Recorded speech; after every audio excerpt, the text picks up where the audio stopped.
Seder. The destiny of America is always safer in the hands of the people than in the conference rooms of any elite. Sam Seder. They are unanimous in their hate for me, and I welcome their hatred. We must guard against the acquisition of unwarranted influence, whether sought or unsought, by the military-industrial complex. The Majority Report with Sam Seder.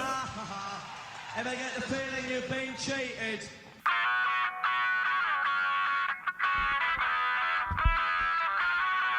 It is Wednesday, June 19th, 2024. My name is Sam Seder. This is the five-time award-winning Majority Report. We are broadcasting live steps from the industrially ravaged Gowanus Canal in the heartland of America, downtown Brooklyn, USA. On the program today, Dr. Robert Greene, assistant professor of history at Claflin University in South Carolina, president of the African American Intellectual History Society, on Juneteenth and how to preserve its actual meaning. Then Jaz Brisack, co-founder of Starbucks Workers United, currently in residence at the Berkeley Labor Center, working on developing the Inside Organizer School.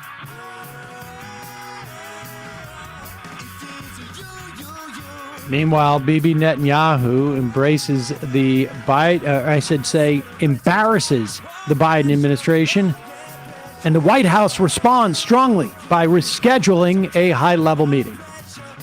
That'll show them. U.S. peer for Gaza aid is falling apart and may be dismantled early.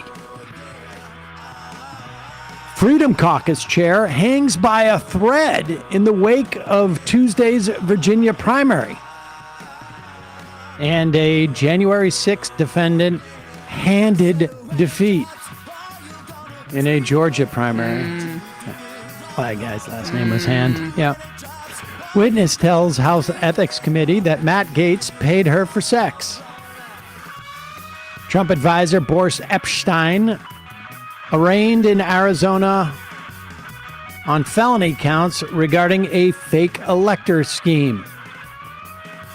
And Donald Trump's faith advisor, founder of a Texas megachurch, resigns after sexual abuse allegations. He has an interesting way of characterizing them, too. Yeah. Amazon labor union votes to affiliate with the Teamsters. And ladies and gentlemen, the first CEMEX bargaining order has been issued by the National Labor Relations Board versus Station Casino. If you don't know what the CEMEX bargaining order is, A, you're getting a demerit. Should know by now after listening to the show. And nevertheless, I'll give you one more opportunity later in the program to find out before we get tested on this next week. Gavin Newsom calls for a smartphone ban in California schools. In Pakistan, Arundhati Roy may face prosecution for comments she made 14 years ago regarding Kashmir. Brad Landers makes it official. He's going to run against Eric Adams. In just a day or two after Bloomberg had a report on the way the NYPD is using its helicopters, and it ain't great. All this and more on today's Majority Report. Welcome, ladies and gentlemen. Emma Vigeland here. Hello. To do the honors. It is Hump Day. That is right. It is Hump Day, ladies and gentlemen. We got a lot to get to. And happy Juneteenth. Happy Juneteenth.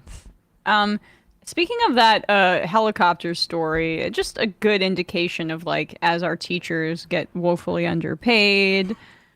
Libraries get shut on the weekends. Perhaps our police have enough money. It is, I mean, I don't want to get too deep into this right now, but since you brought it up, this is pretty crazy.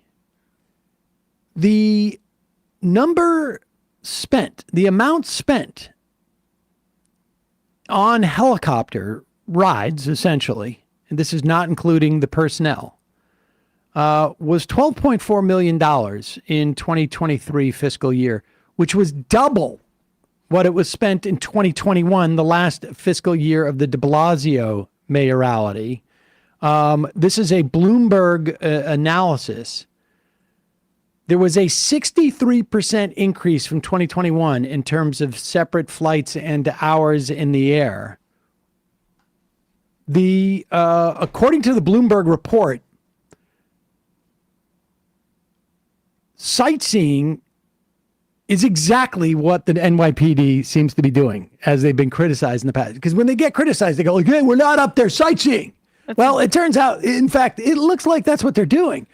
Quote, the flight records show that many of the department trips left city limits, and some, now, I suppose there could be occasions where you would need to leave city limits, like we're following a car that's speeding across the bridge despite the traffic, the standstill traffic. But left city limits, some follow trajectories that hit multiple city landmarks, like the Statue of Liberty, Yankee Stadium, the Empire State Building, and the World Trade Center.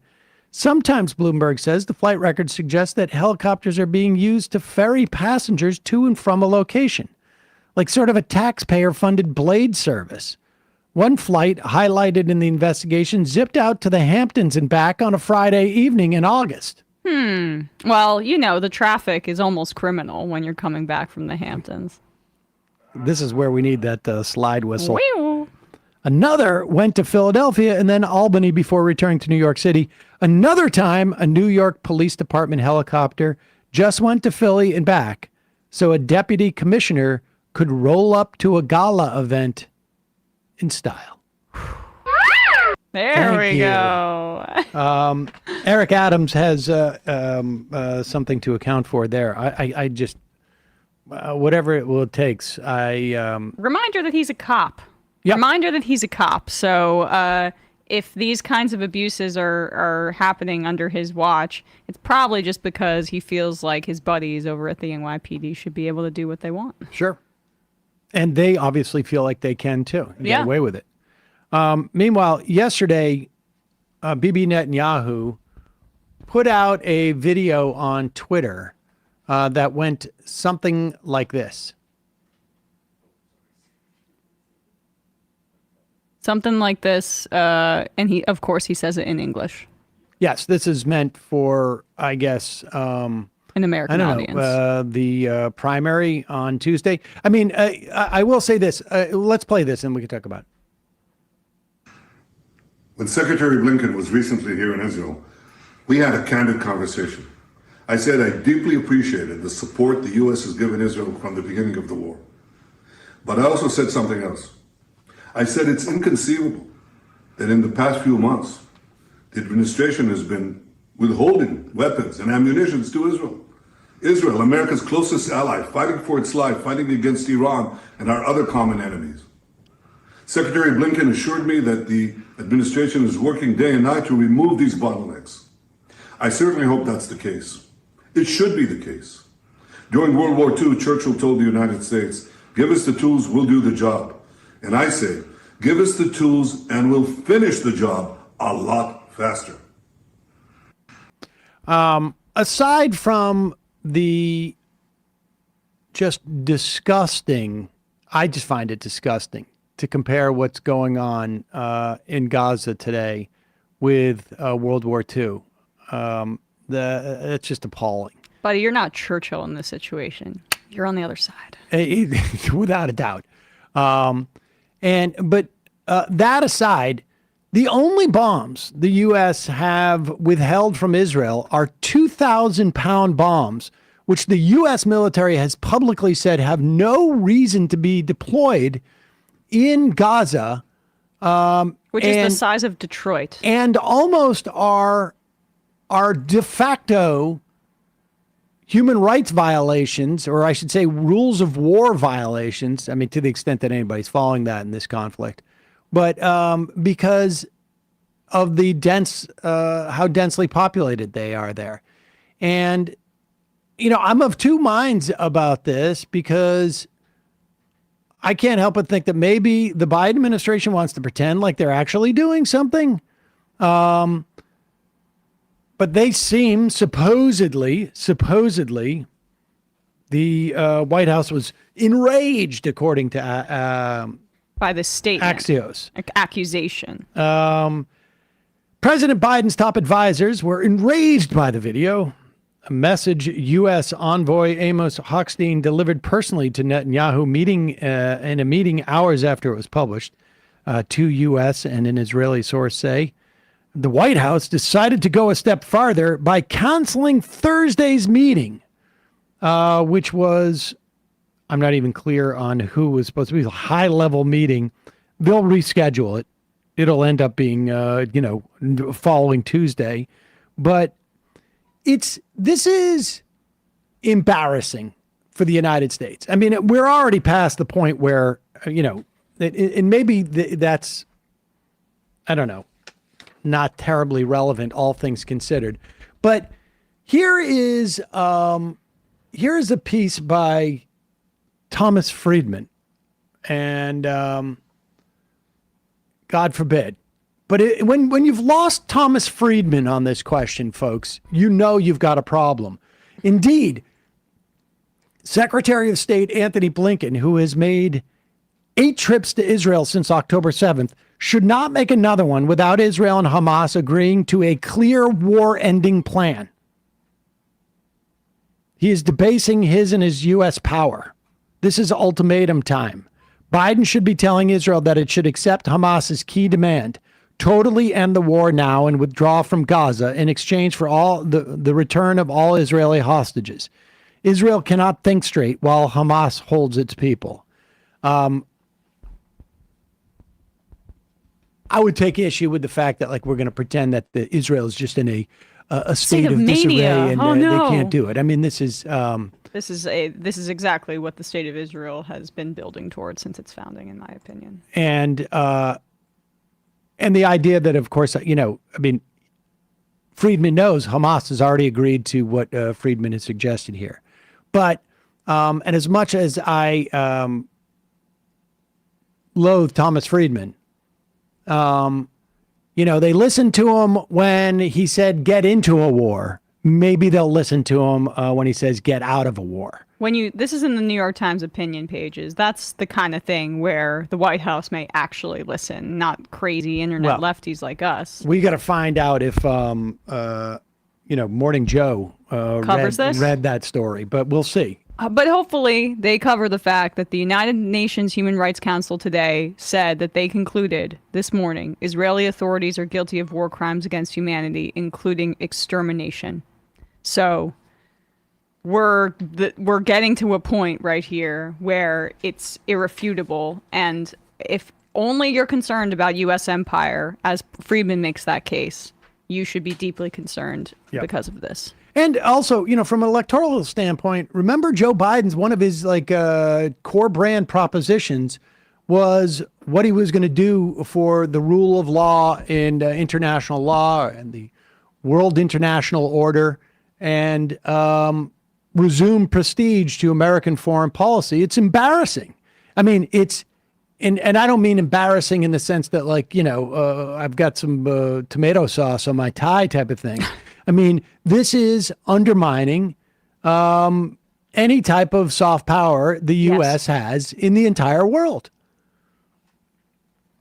All right. In a moment, we're going to be talking to Dr. Robert Greene, assistant professor of history at Claflin University in South Carolina and president of the African American Intellectual History Society, about maintaining the true meaning of Juneteenth. First, a couple words from our sponsors. As you know, I was, when we launched this show, people were begging, sell some merch. And for about, 7 years, I was like, no way, it's going to be a nightmare. I'm not going to be able to, we're not going to be able to upload stuff. We're not going to be able to, I can't be bothered. And then, I don't know if it was Julie, I can't remember who it was. We'll just get a Shopify account. And I was like, okay. And it is so easy now for us because of Shopify. For instance, we're going to do later in the program. We're going to show the Vagonia flags that people sent in. We're going to have that up and ready in no time. The issue, the last thing we're going to have to worry about is putting it into our store because it is so easy. Right now, you can go there and we did, 20th anniversary Majority Report merch. None of this stuff would happen if it was a hassle. And Shopify makes it easy. You can go from the launch your online shop stage to the first real life store stage, all the way to did we just hit 1 million orders stage. Shopify is there to help you grow. Whether you're selling scented soap, offering outdoor outfits, or flag T-shirts trying to mock a Supreme Court justice's wife, Shopify helps you sell everywhere. They have their all-in-one e-commerce platform to their in-person point of sale system. Wherever and whatever you're selling, Shopify's got you covered. Shopify helps you turn browsers into buyers with the internet's best converting checkout, 36% better on average compared to other leading commerce platforms. Shopify powers 10% of all e-commerce in the U.S., and Shopify is the global force behind Allbirds and Rothy's and millions of other entrepreneurs in every size across 175 countries. Plus, Shopify's award-winning help is there to support your success every step of the way because businesses that grow with Shopify. I'm telling you, super easy to set up, super easy to maintain.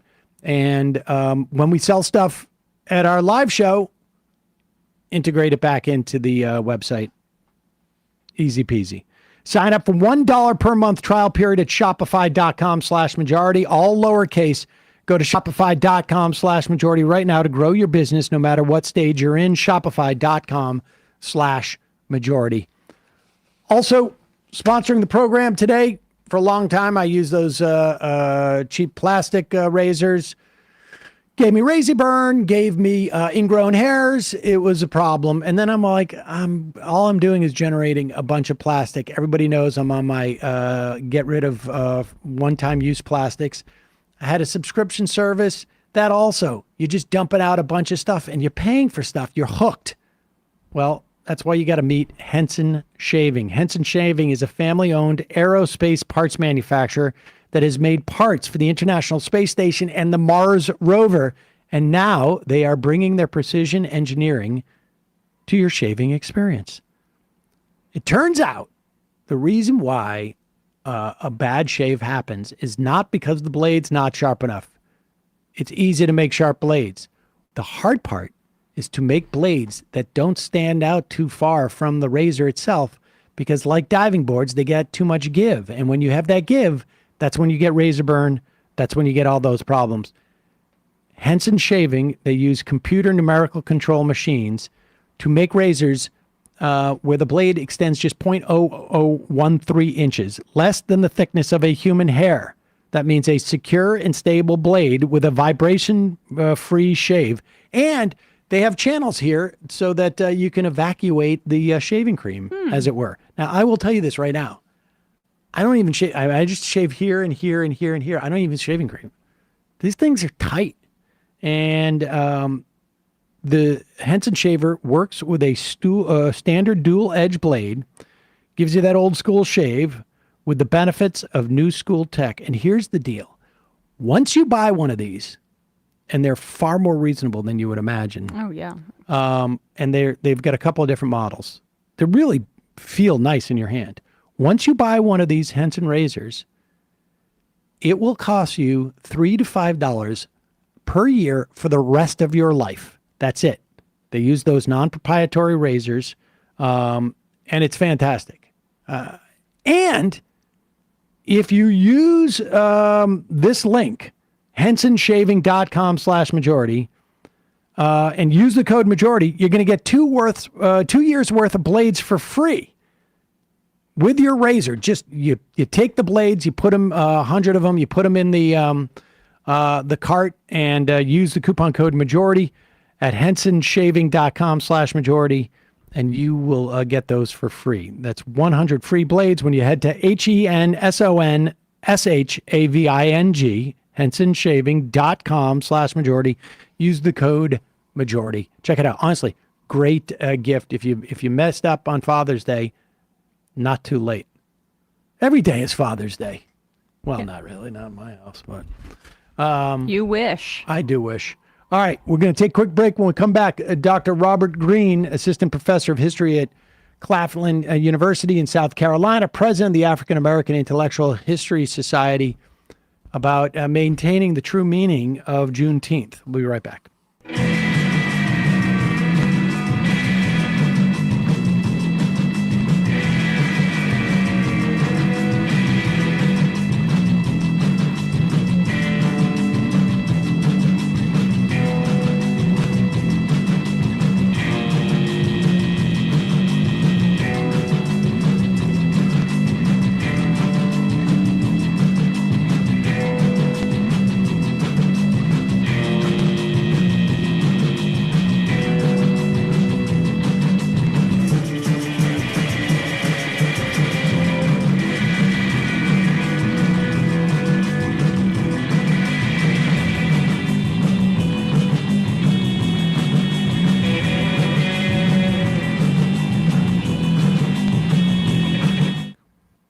We are back. Sam Seder, Emma Vigland on the Majority Report. Joining us now, Dr. Robert Greene, Assistant Professor of History at Claflin University in South Carolina, President of the African American Intellectual History Society. Professor, welcome to the program. Thank you so much for having me today. I'm real glad to be here. So let's, it's interesting because I got a couple of pieces that you've written about Juneteenth. One, keeping it radical and why Juneteenth matters.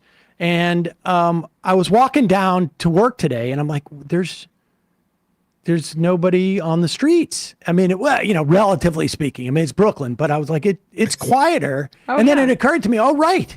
Juneteenth, my son is not going to school today.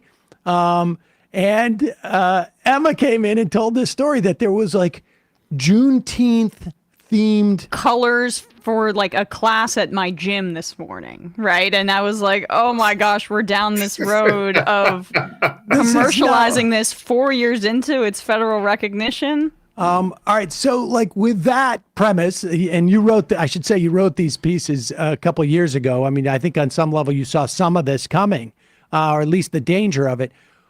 First, just start, tell us what ostensibly Juneteenth or what textually Juneteenth is about, but then let's get into the subtext as you talk about it and why we need to maintain those the ideas behind that. Well, Juneteenth itself is a holiday that originates out of Texas. It celebrates not just the end of slavery, but specifically word reaching the formerly enslaved in Texas, they were actually free. And we should be really careful about how we frame this, because what we're really saying is this was when federal troops reached Texas to enforce the Emancipation Proclamation. The enslaved in Texas likely already knew that they were legally free, but it wasn't until federal troops got there to enforce the law to say, okay, you're actually free. And if the slaveholders in Texas don't like it, well, we have some bayonets and muskets to make them actually enforce this law too. And so Juneteenth in a lot of ways is about the end of slavery as we knew it.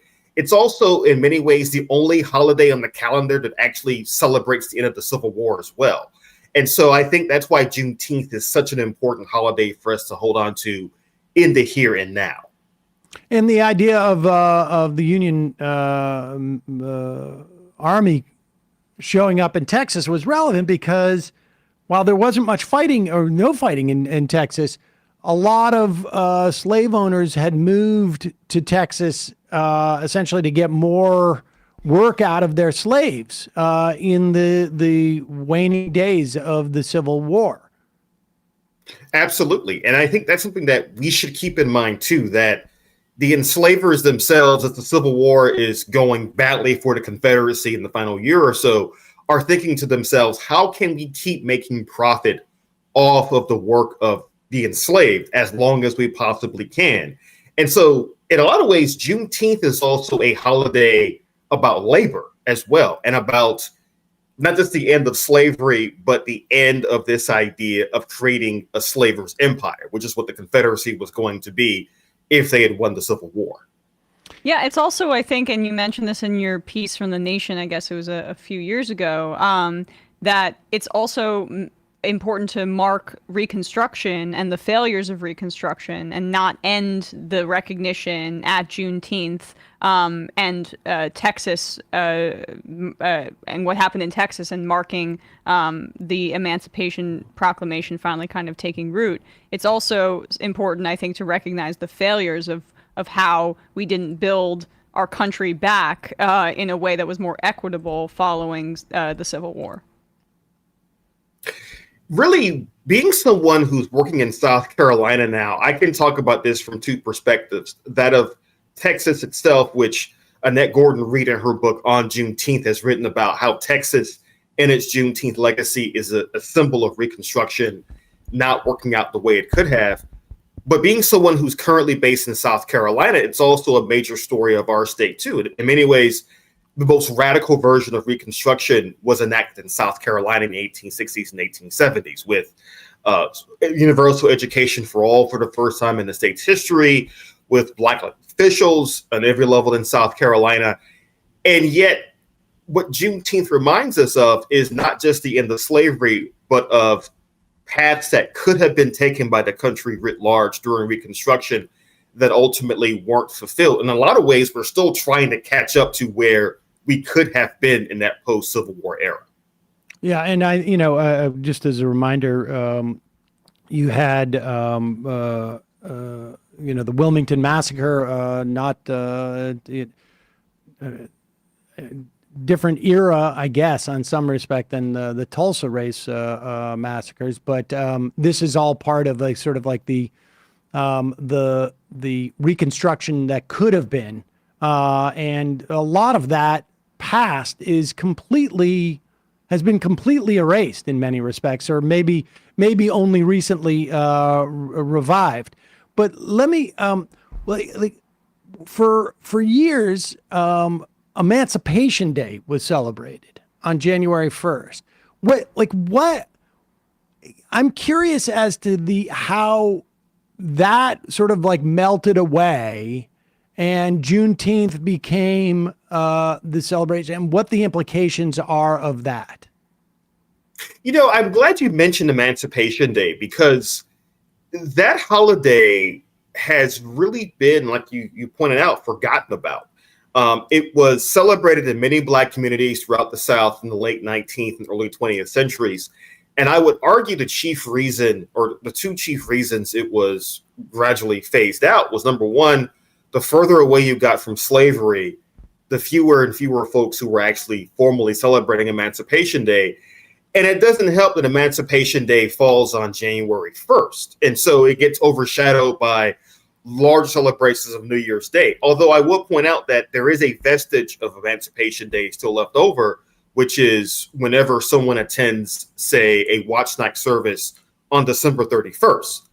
The original watch night services in the Black community and Black churches stem from December 31st, 1862, when Black men and women were in churches across the North awaiting formal word from President Abraham Lincoln of the Emancipation Proclamation. So there is still a vestige of it that's still in the Black community even now, but I would argue that getting further away from slavery and also just the overall pageantry of New Year's Day has overshadowed Emancipation Day, which also makes Juneteenth all the more important, because while Emancipation Day has slipped away, Juneteenth was still being commemorated in Texas and in Oklahoma, and now it's being done on a national level. How much of it was a function of, if it fades out in the 1920s, I wonder how much of it was a function, do you think, of the rise of the KKK at that time? Because that era from, the 1910s and early 20s is really the era where we get sort of that wave of Confederate statutes, the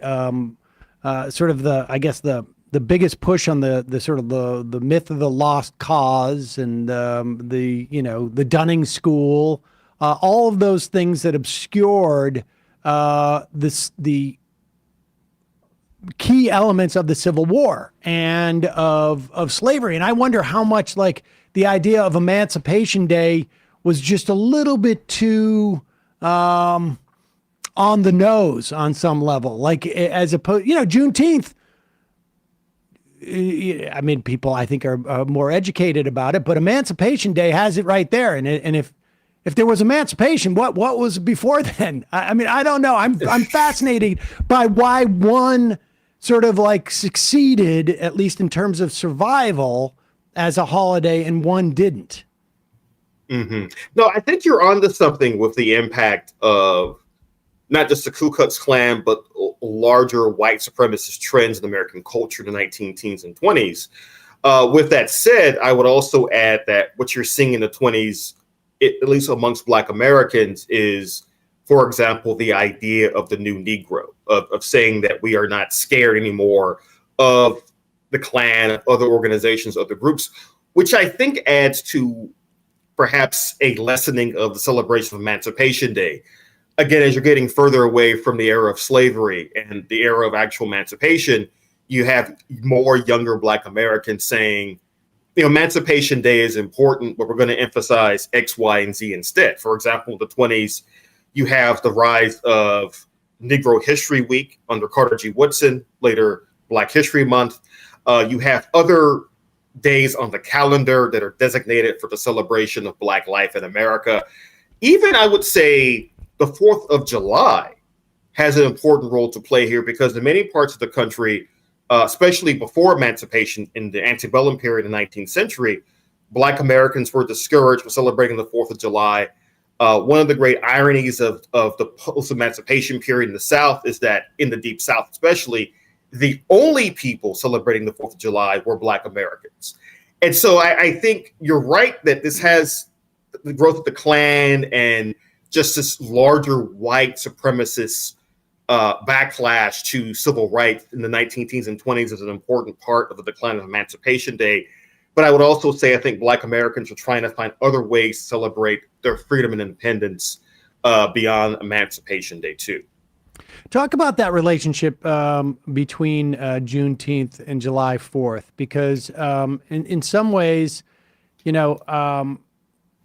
I've heard it argued that Reconstruction, and particularly that era, was really the founding of America as we know it today, in the sense that when we look at the vast majority of Supreme Court cases that have been addressed, they turn around the 14th Amendment.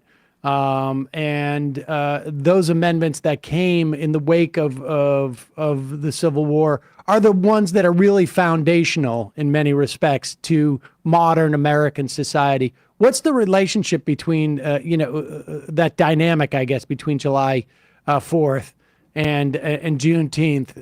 And it seems like this year I'm not hearing as much as we heard like during the Trump years, for whatever reason, that this was Black people trying to get rid of the July 4th and and replace it, that type of thing. I'm sure that narrative will come back, but in some future year. But what is that relationship? Well, I think that relationship really works on two levels. Number one, you're absolutely right that many historians think of Reconstruction as, Eric Foner refers to it as America's second revolution. And I think that's absolutely right, that, again, the country undergoes fundamental change during and after the Civil War in ways that create the modern United States as we know it. But for a lot of people, and you see this every year on social media now, there is this sense that the 4th of July celebrates one Independence Day, the independence of the country itself, but Juneteenth celebrates the actual realization of those themes. That 4th of July is, 1776, George Washington, we defeat the British, hooray. But Juneteenth is a holiday saying, but what do those morals and ideals actually mean if they're formally enacted? And so you might see folks who will say, or wear shirts that say Juneteenth means we're free-ish, or that the 4th of July is not quite for me. But again, Black Americans have this incredibly complex relationship with American patriotism, American democracy, that you see summarized by how we view these two holidays. Again, every 4th of July, folks will post a Frederick Douglass "What to the Slave" is the 4th of July speech. But at the end of that speech that he gives in 1852, Douglass says, if the United States is going to be the country that white Americans claim it actually is, then that can only be done through the destruction of slavery. And in a lot of ways, Juneteenth is the end of his 4th of July speech. Who are figures? I mean, you mentioned some in some of these pieces, but figures that we should be, I guess, be aware of in Black history, or I should say in the history of this country, but Black people who are part of that history, that are integral to the understanding of Juneteenth. Well, first and foremost, I think you have to start with Opal Lee, who is an activist from Texas, who for many years within Texas pushed for folks to really celebrate Juneteenth, and she was the primary mover and shaker behind making Juneteenth a national holiday. She pushed for it for many years, and it really was the person who pushed for it to become what it is now, which is a federal holiday. I would also say, if you want a proper understanding of Juneteenth as a national celebration and one that expanded beyond Texas, Oklahoma, one name that doesn't pop up very often, but I think is worth noting today, is actually Coretta Scott King. And I say this because one of the earliest examples of Black Americans from the rest of the South being exposed to Juneteenth was actually during the Poor People's Campaign in 1968, when activists assembled in Washington, D.C., shortly after Martin Luther King Jr.'s assassination, where they continued the Poor People's March into Washington, D.C. There are reports in June of 1968 of Juneteenth being celebrated on the National Mall and other Black Americans, including Coretta Scott King, being exposed to it for the first time. I would also add, if you're thinking about the overall themes of Juneteenth and the idea of celebrating emancipation, one name that comes to mind, at least being based now in South Carolina, is Robert Smalls, who was someone who emancipated himself during the Civil War, became a war hero for the federal side during the war, and later became a politician in South Carolina. Robert Smalls' life is a symbol of what Juneteenth was and what it should have been for more Black Americans, of being a firm participant in American democracy. Again, we could go on all day about other figures, but those are just some that I want to highlight this afternoon. All right. So lastly, well, I guess I have one other question that may be sort of silly, but I'm just struck, like, you know, when we have two types of federal holidays, bless you, in this country, it seems to me. One that are designated on a specific Monday after a certain date, or the third, Thursday, and then others that are really tied to a day, like, July 4th. Juneteenth is going to be, it doesn't matter. It may fall on a Tuesday, it may fall on a Wednesday or Thursday or Friday. It's going to be on the 19th.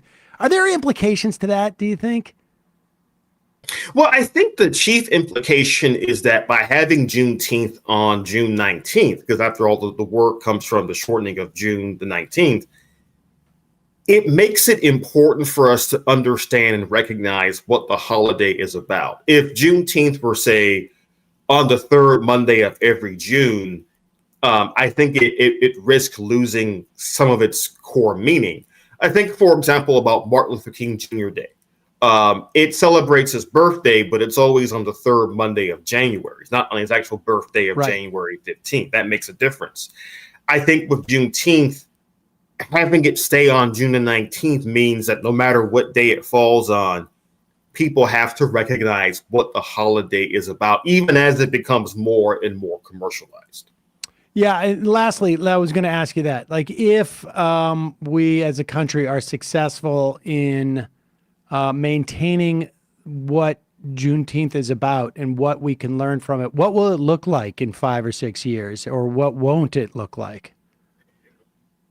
Or that's 10 years. It's just interesting to me because, like, I never heard of it when I was a kid. I mean, I grew up in Massachusetts, but I know that my kid is going to have an awareness of it. And so there's going to be a much broader understanding on some level of what it is than exists today in 20 years or 30 years, just as like, you know, we have kids learning about this in school across the country.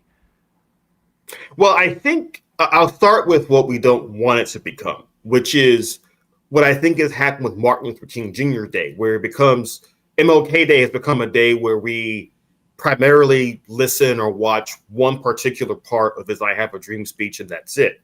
What you're seeing from many activists with MLK Days, they're pushing back by saying, well, let's look at everything else Dr. King said it during his entire adult life and really emphasize his ideas of the beloved community and et cetera. I think with Juneteenth, the hope has to be that it's not just a day off, but it's a day for Americans, regardless of race, creed, or color, to think carefully about, as you said, America's second revolution, to think about the 13th, 14th, and 15th Amendments to the Constitution. Because if you start thinking about those, you think about emancipation, then the hope has to be Juneteenth becomes a day where we think about how much of that promise remains to be fulfilled by the federal government and by various state and local governments too. So the hope has to be that Juneteenth becomes a day of both celebration and a day of thoughtful remembrance about emancipation and the sacrifices involved to make emancipation a real and tangible thing for Black Americans.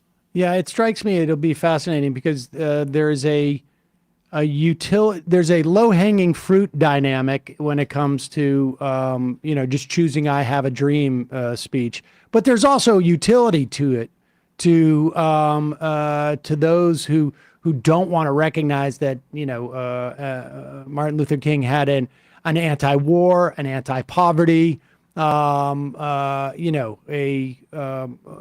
broadly very socialistic agenda. It seems like the door is much tougher to do that. There is no low hanging fruit on how you can, find utility in Juneteenth. And it's sort of an open race as to how it will be defined in the future. And I think a lot of that is going to depend on not only activists across the country, but also folks working in conjunction with local governments, because Juneteenth as a federal holiday, I think offers us a chance to celebrate Black life in different parts of the country. For instance, I think Juneteenth in South Carolina shouldn't look the same as it does in Texas. It should look the same in California or New York. We should be thinking about how to celebrate emancipation, but taking into consideration the context of different parts of the country too, because again, emancipation looks different in different parts of the United States. We've got a lot of work to do in terms of actually accomplishing that. But I think if we start the ball rolling now, we can actually get this done.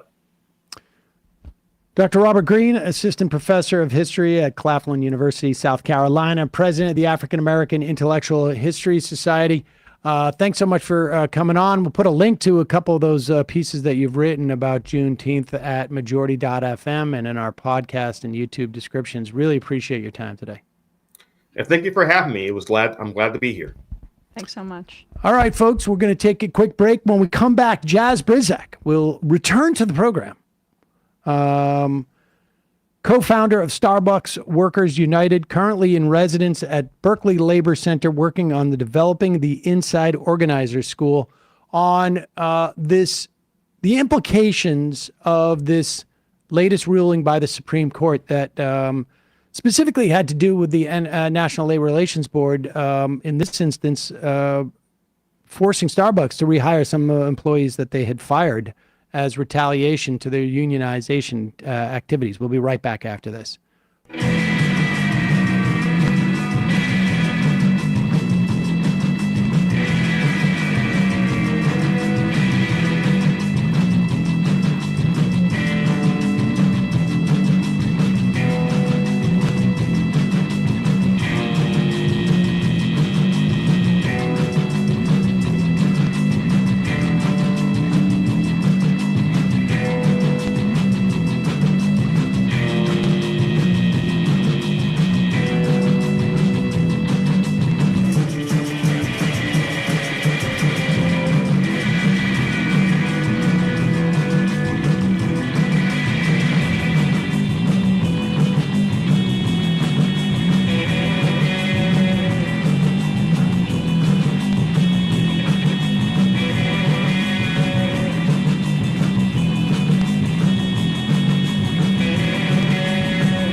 We are back. Sam Seder, Emma Vigeland on the Majority Report. Pleasure to welcome back to the program Jaz Brisack, co-founder of Starbucks Workers United, currently in residence at the Berkeley Labor Center, working on developing the Inside Organizers School. Jaz, welcome back to the program. The last time we spoke to you was almost 2 years to the day, I think. And it was basically talking about like the birth of the Starbucks union movement. A tremendous amount has happened since then. The latest, of course, was at the Supreme Court, but prior to that, a couple of, I guess it was like 3 or 4, maybe more months ago, 5 months ago, Starbucks finally said, we give up. We will start to negotiate with these unions. And since then, I think hundreds, if not more, Starbucks shops have unionized since that point. With all that said, why don't you take us through that, because it's relevant, or let's start with the Supreme Court case and why, looking back, we can see like there are limitations on how much the law is going to help unionization. Yes. No, thanks so much for having me back on, and great to be here. In terms of the Supreme Court decision, I think, we have the most conservative Supreme Court in place since the 1860s. And of course, they're going to make decisions like this that side with companies and, eradicate the ability of the labor board to actually enforce labor law, which is weak to begin with. So I think what we saw with the Starbucks campaign was a company trying every single method they could to crush a union, lawful and unlawful, and frequently extremely unlawful. I think they set a record for the most unfair labor practices against a company in modern history. And I think they had a strategy of breaking so many laws so fast that they actually, gummed up the enforcement mechanisms and started having trials, dragging on for years, gumming the system up so much that there was no way to keep up with how many things they were doing. So I think that brings us to, why did they actually give in after years of trying that strategy? And it wasn't because the courts and the law said, oh, hey, don't do that. There's no penalty under labor law, only remedies. So the law is not even capable of giving companies like that a penalty. But the public is. And so I think between their union busting and their reaction to Starbucks Workers United's taking a stance in support of Palestine, there was enough public pressure and enough of a boycott movement around Starbucks that they actually said, oh, wait a second, now we're actually facing a consequence. So maybe we should actually come back to the bargaining table. Let's try and, if we can,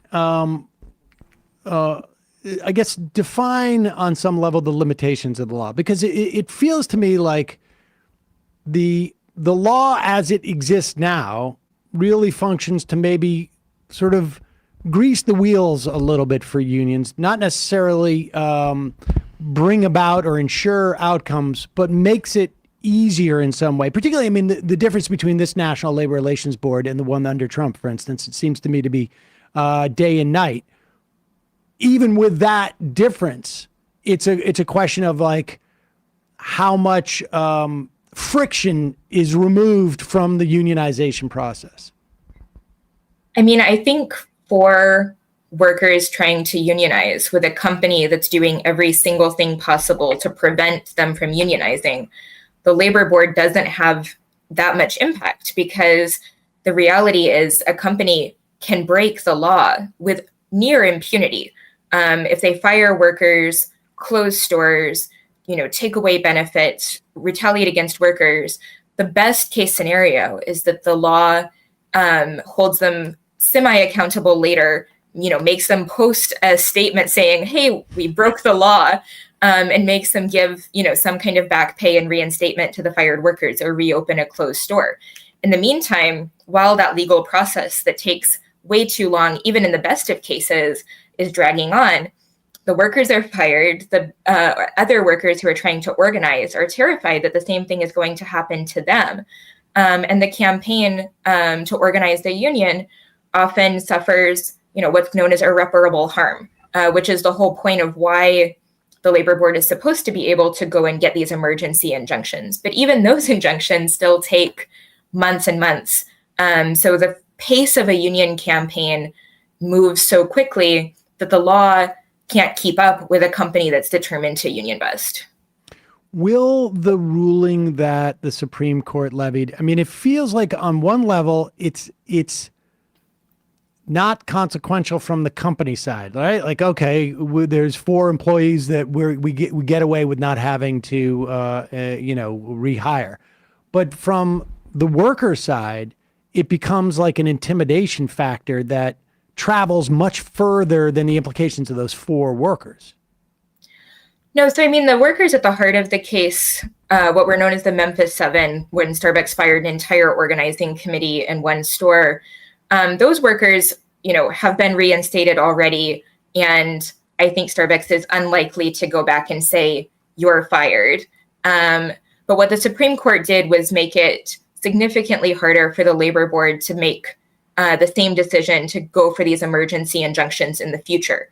And basically says, you not only have to say that this will be irrevocably damaging to the union effort, but you also have to prove upfront that you're going to win the case later on, which serves as a deterrent to the labor board in actually enforcing the law, which is especially critical in a situation as urgent as firing workers or closing stores during union campaigns, which is a very specifically dire situation.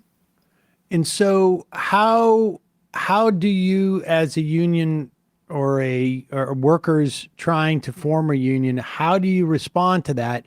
I mean, and differentiate. I mean, Starbucks is completely, wholly a public-facing company, right? And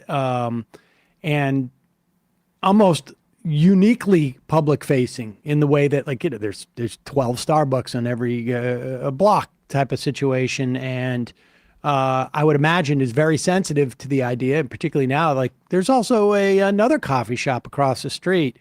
They're particularly sensitive. How do you, how do you do that in the context of Starbucks? I think is a little bit more clear, but how do you do that in terms of the longshoremen striking, or even Mercedes? How does it work in that instance? I think the answer is a bit different depending on the company, of course, but I think most of these companies do have weak points or points of leverage where either customers, the public, contractors, different players, who are their board members, what are the sources of potential pressure that could get a company to give in. What we've always said, this is a core part of the Inside Organizer school training, and this was a core belief when we started the Starbucks campaign. Based on that, you need 2 things to win a union. You need a really strong worker organizing committee, and you need a hammer to bring down on a company to force them to respect the right to organize. And that hammer can take a lot of different forms, like you're saying with Starbucks, with REI, with Chipotle, with some of these, very public-facing companies. It's likely that that's a public pressure campaign or a boycott. With other companies, it might take different forms. When we were organizing Nissan, they were susceptible to public pressure, but they also had, for example, a majority stakeholder in the French government, which had its own, set of potential for public pressure or shareholder pressure. But I think while that might be different case to case, the main point is unions can't count on the courts to win campaigns. We have to count on worker power and public power. Are there laws that could pass? Because I want to talk about the Cemex case and its implications now, because we've now just seen the first application of the Cemex rule, essentially. But and I'll have you explain that to people who have not done a good job listening. If there's anybody in this audience that doesn't know it at this point, I'll be very disappointed. But are there laws that may be long-term visions? Because the CEMEX ends up being sort of almost like card check light. Are there other laws? And I'm thinking specifically, once you get a union, the time between union and contract is often like the next phase of union busting that takes place. Are there laws that people in the union movement look at and go, there's no silver bullet, but there's a bronze bullet that would actually help, or something to that effect? I mean, I think there's a lot of legal measures that would definitely help organizing. I think the question is, are those going to pass?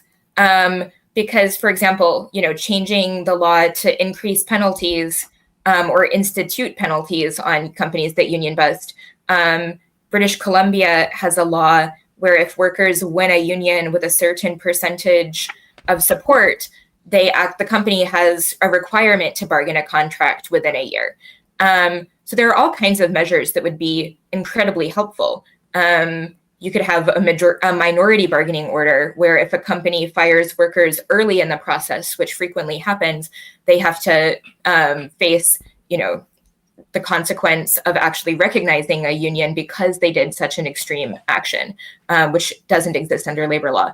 But I think none of these things are going to pass without a labor movement that's strong enough to actually force government to do it, because we're at 6% density in the private sector. We don't have the strength to force government to do that right now. But I think that workers are more eager to organize than ever.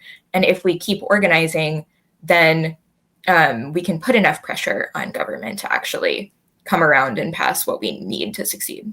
That seems to me to be one of the biggest changes in the union movement, from looking at like 15,000 feet, I guess, that there is an emphasis that has reversed.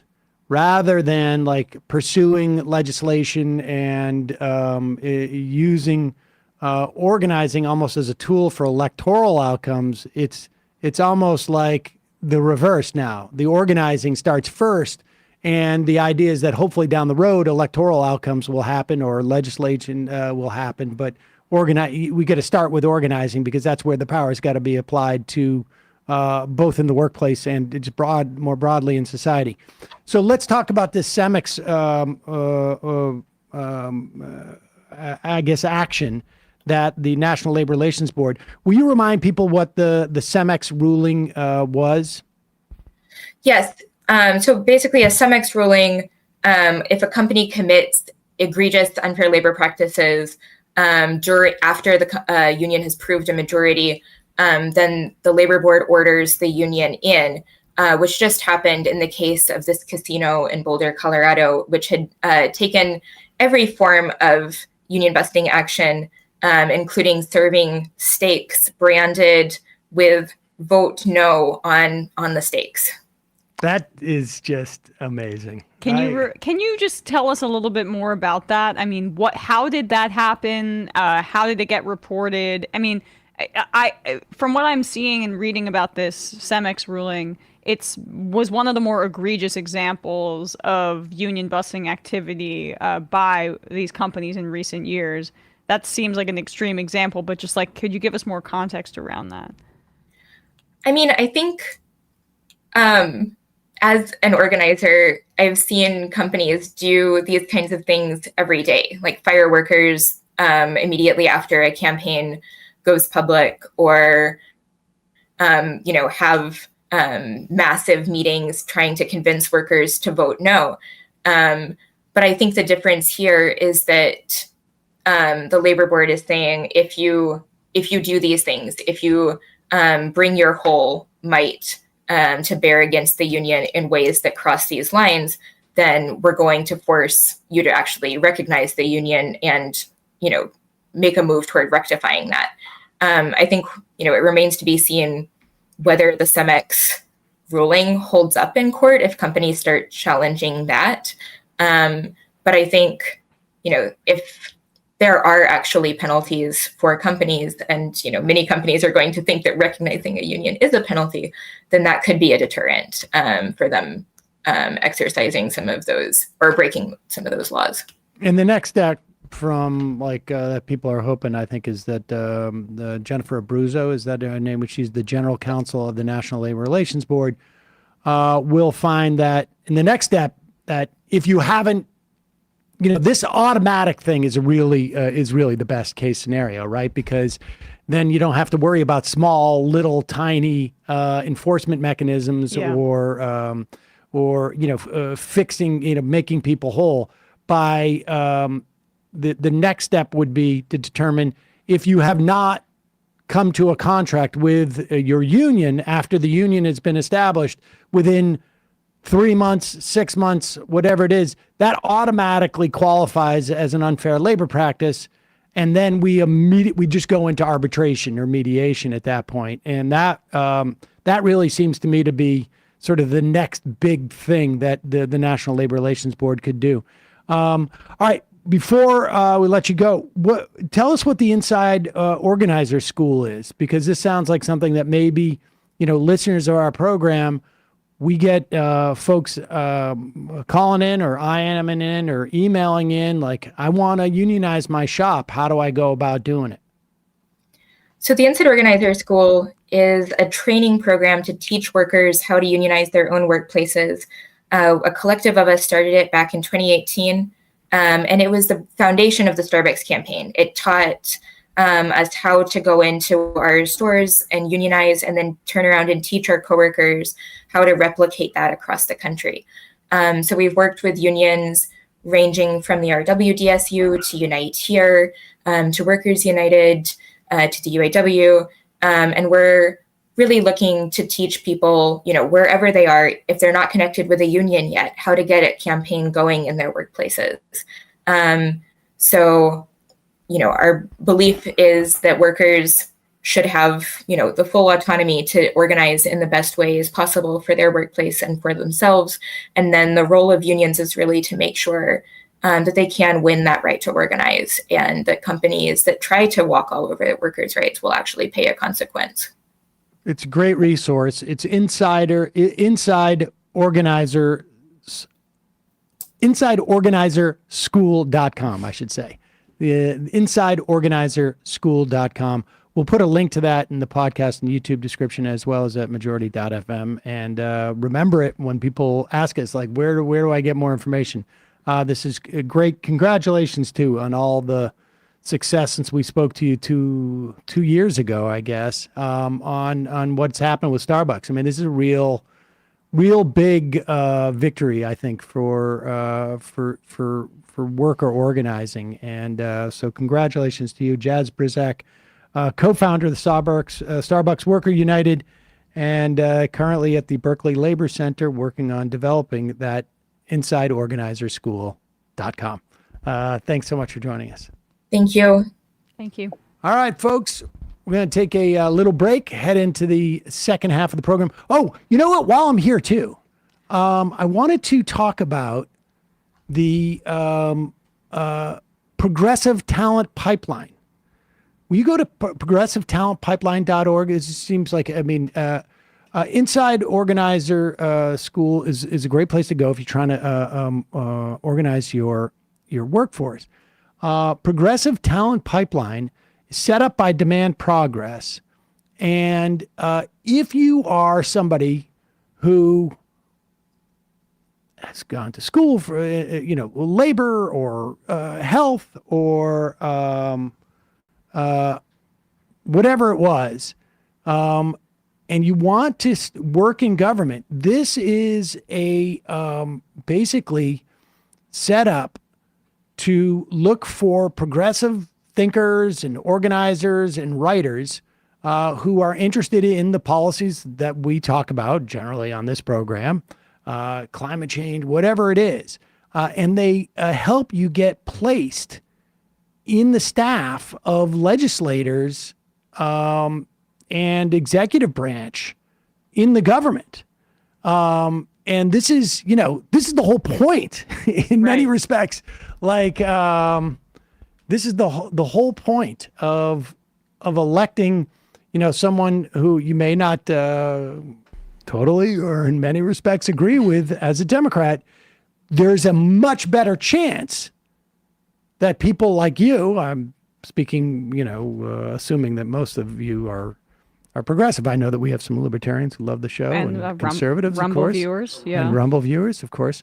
But the point being, this is the real point, is that, we want a government that is staffed and lawmakers whose staffs come from a progressive ideology, background, perspective, because you people are the ones who are going to influence them. So if you're interested in that, progressivetalentpipeline.org, that should be another thing that we keep on the front of our heads. Okay, ladies and gentlemen, before we head to the fun half,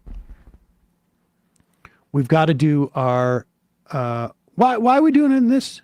I don't know. Yeah, we should. We should do. You're right. We should do it now. Open it up for everybody. Yeah, I mean, the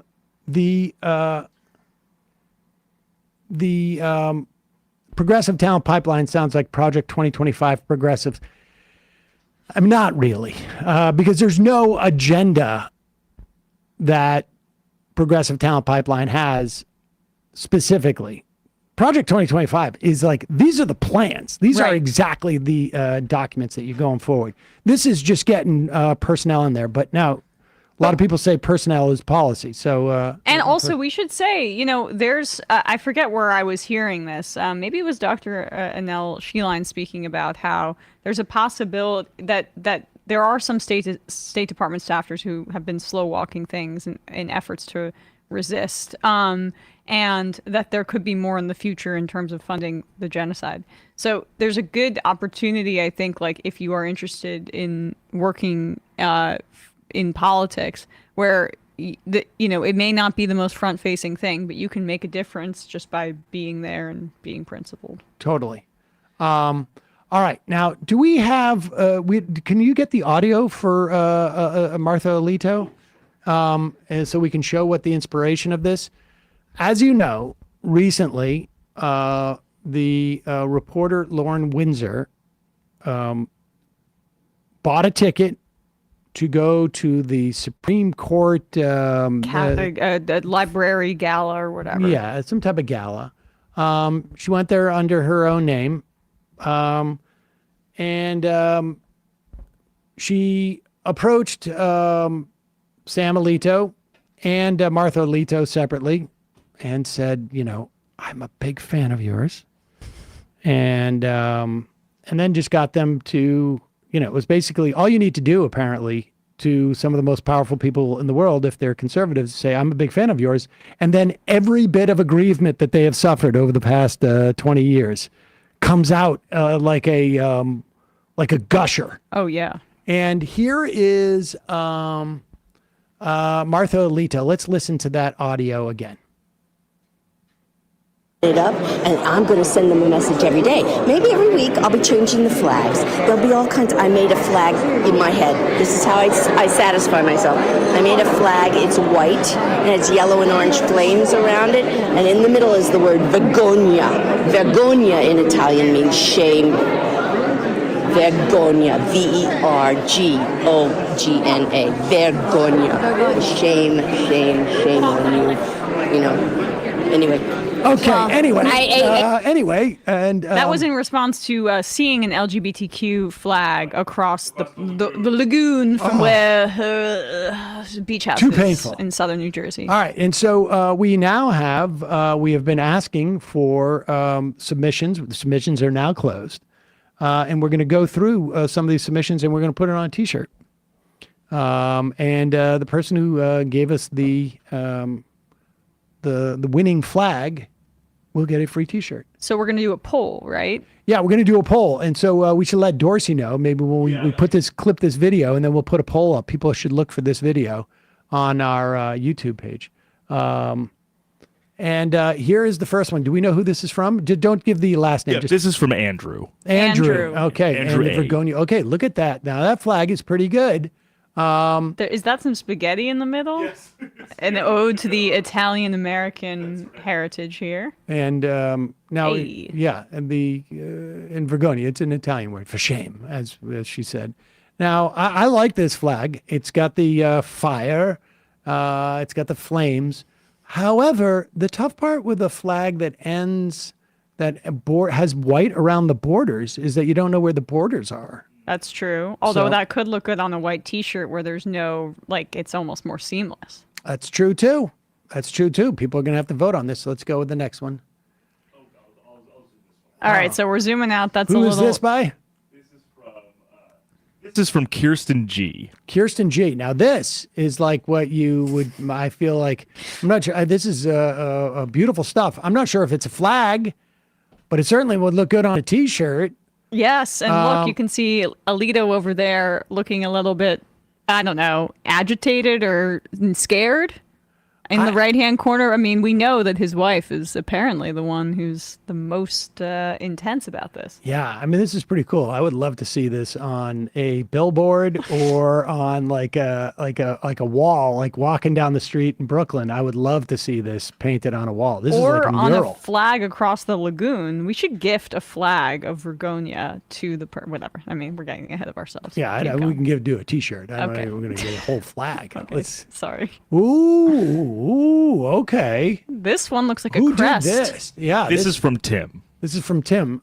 This looks like Game of Thrones. It certainly, does. right? Like the house sigil. Yeah, I like that. I like that one. It's a little bit more dignified though. Exactly. Than Martha Alito is, right? It's almost too good. Yeah. Here we go.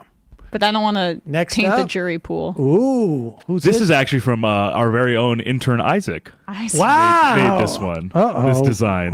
And you see the molding. Yes, that is pretty good. It's just like, yeah, that is actually. I have to say, that feels, aside from the molding person in the background, that feels most like what Martha has in mind. Like this, I feel like if we sent this to her, she would well up and be like, "Oh my God, my vision." Isaac. Nice work, Isaac.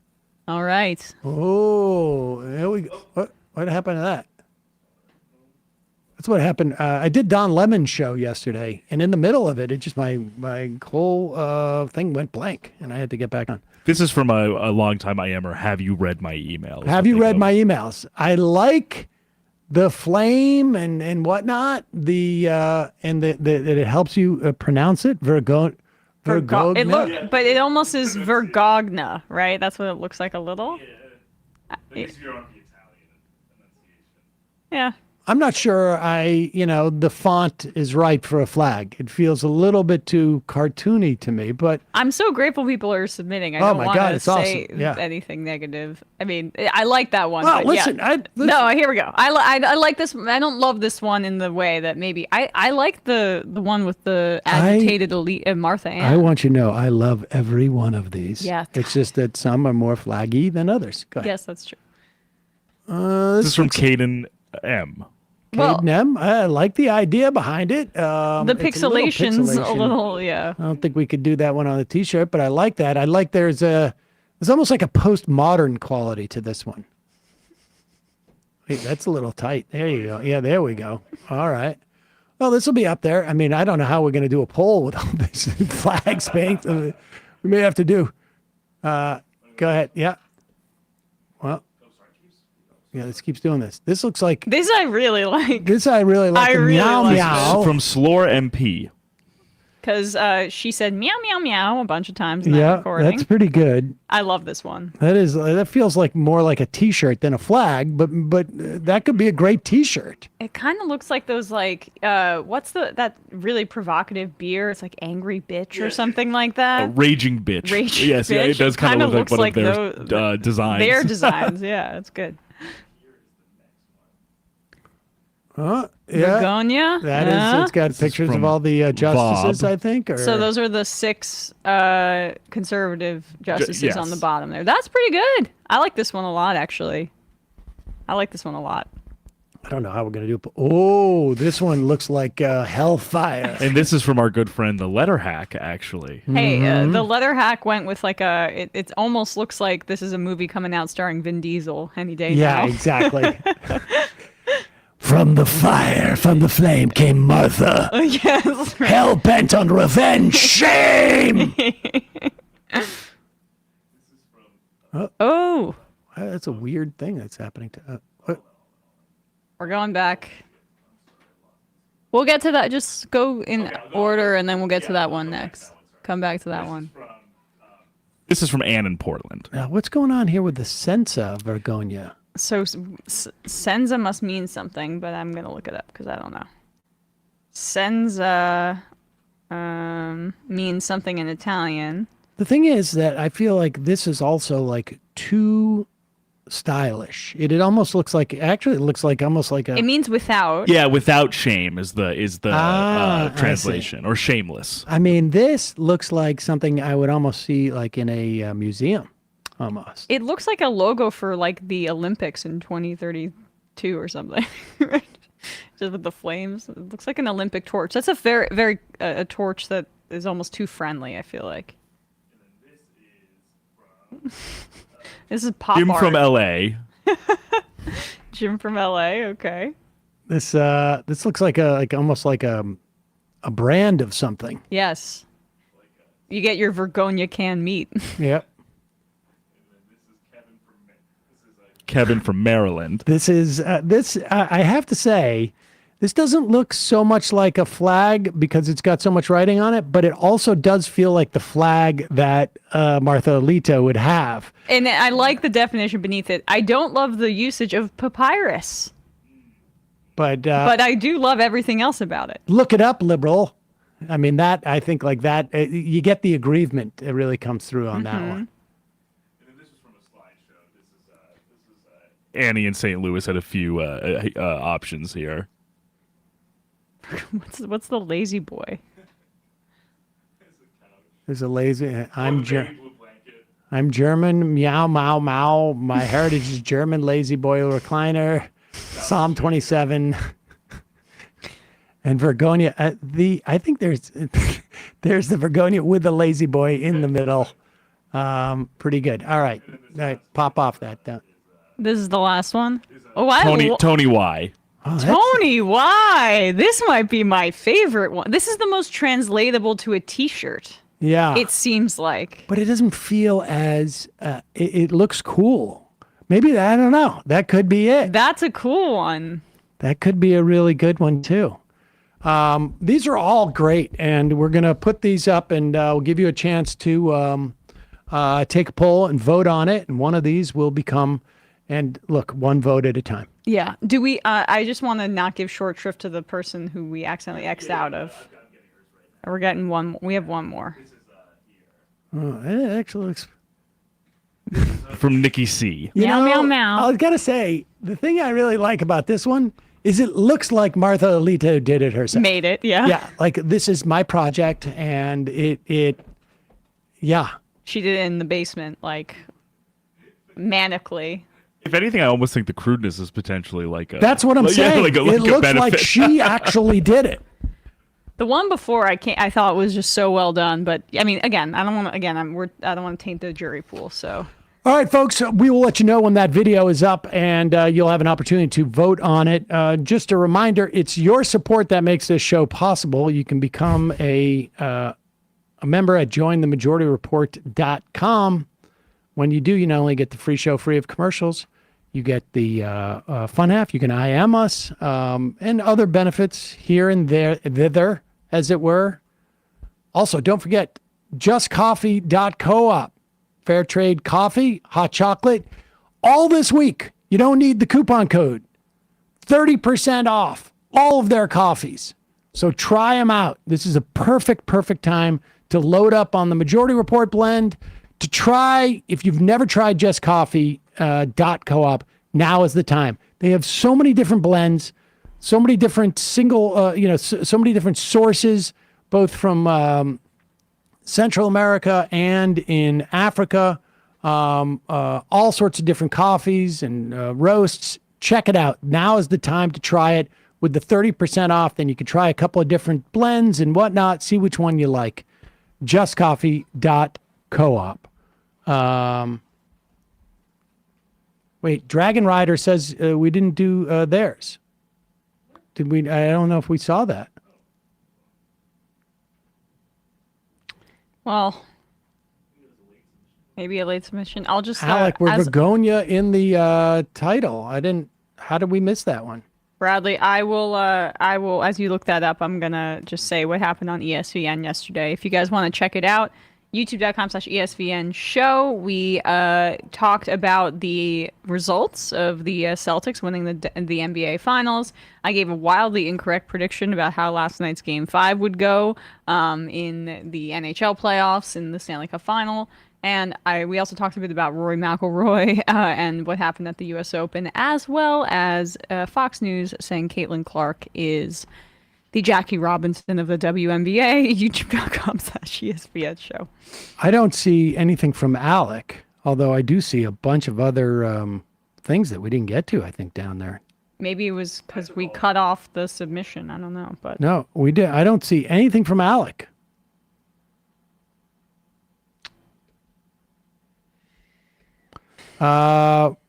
We will endeavor to find that. Yeah, we did miss a bunch, dude. Did you Google? Did you search Vergonia? Like, did you see this one from Jonathan? There's a lot of stuff that has not been opened here. All right. Well, maybe we'll do a round 2. What's happening on Left Reckoning? Do you know? I know that Matt and David spoke with Nathan Robinson yesterday about Noam Chomsky's legacy, despite obviously reports of his demise being greatly exaggerated for now. Obviously, I know he's in a tough situation, so I understand it. But they discuss his legacy, kind of his intellectual history and things like that. So if you want to check that out, youtube.com/Left Reckoning, and you can access the postgame at patreon.com/Left Reckoning. Quick break, fun half.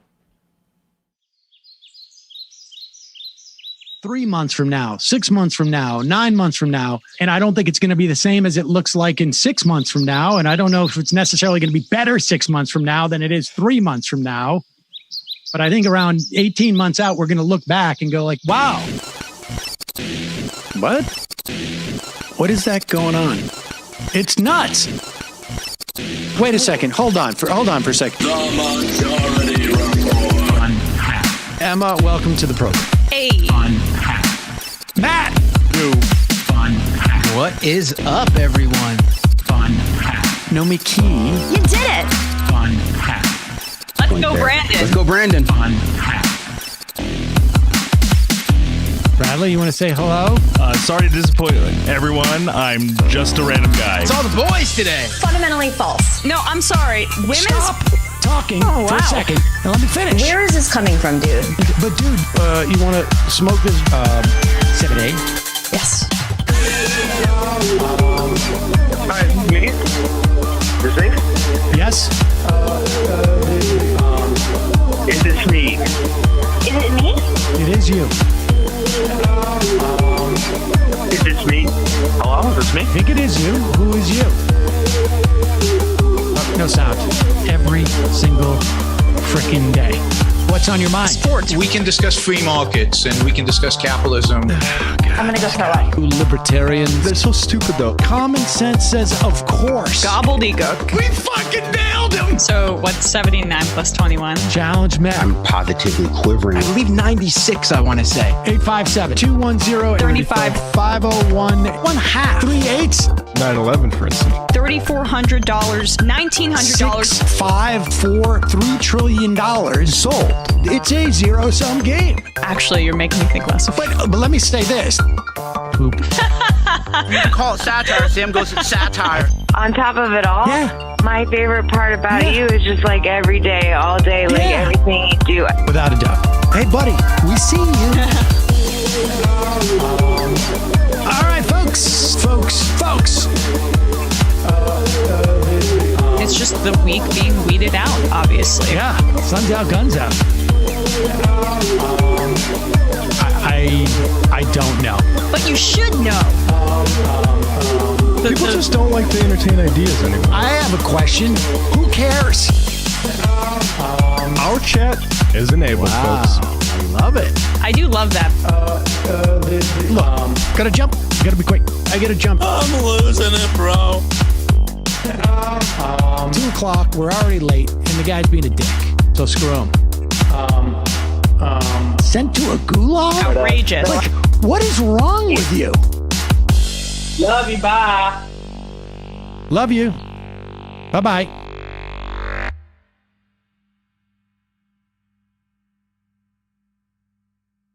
Back. We are back. Oh, hold on. We are back. Oh. Oh. There we go. You have enough headroom? Yeah, actually, just widen out just a little bit. Me? Yeah. Okay. Oh. Yeah, go a little more.